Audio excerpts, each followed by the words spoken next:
Yun. Dito siya, no? Itong isa na to. Tingnan natin. Yun, oh. Diba?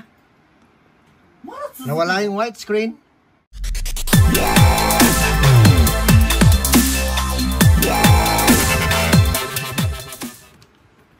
Okay. Ano po tayo dito? iPhone 13 Pro Max.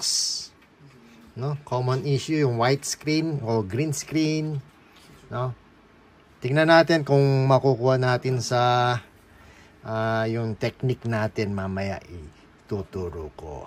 So baklasin ko muna, then balikan ko yung video natin. So ayan po, after natin siya mabaklas, no?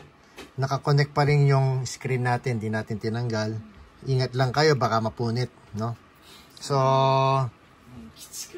dito meron tayong mga terminals. I-zoom natin mamaya sa microscope. Ibabakbakan natin para matest natin yung voltage, no, na nakasindi yung screen. Kasi meron nag-over voltage dyan.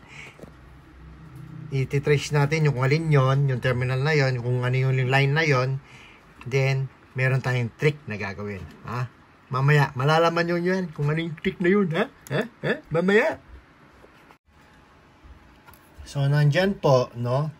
Mula dito, sa IC na to, iikot natin, no? Para mas madali. Mahirap kasi sa ating microscope. Yan, no? Ganyan po yung position. So, mula dito, bibilang tayo, no? Sa kanan, no? Dito sa linya na yan, 1, no? 1, 2, 3, 4, 5, pang-6, 7, minsan pang-8. Ano yun, bakbakin nyo na yung mga dot na yun para lumabas yung terminal, para matesting natin kung alin yung nag-over voltage. Sa kabila naman, no, ganun din, 6, 7, 8 terminal. So, dito, yan, no? From here, 1, 2, 3, 4, 5, pang-6, 7, minsan pang-8. Pero, try muna natin dyan sa 6 at 7, no? Testing natin.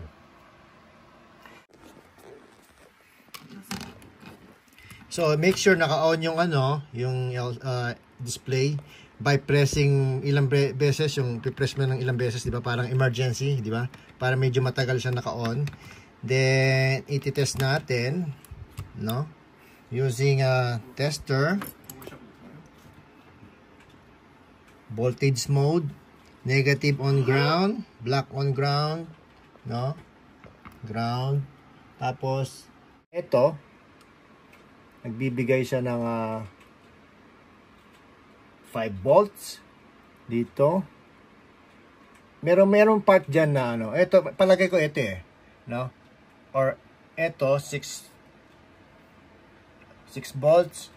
Meron dyan 6 volts sa mga linya. Yan, yung pang-6. Ito rin 6 volts ito. Okay? Ito rin. Yan. Ito 0.8 volts. Okay? Ito palagay ko yung ito yung trick natin. No? Itong isa na to. So, make sure na naka-on yung display. Ang gagamitin natin ay ang ating lighter igniter. No?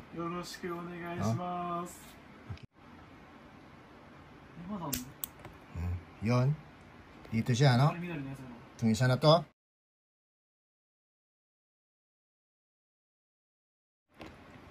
Tingnan natin. Yun, oh. Yeah? Nawala yung white screen. Yun lang po. Igniter lang. Igniter. So, okay na po yan. No? Hindi na kailangan ng opera-opera, hindi na kailangan palitan ng screen. Kapag ganun, pero meron sometimes, nabagsak pala, kaya nagka-widescreen, nabasar, kaya nagka-widescreen. Depende rin po sa sitwasyon. Hindi po lahat applicable ito. No? Dahil sa lighter igniter. Okay? Maraming salamat po. Sana nakatulong. Mabuhos!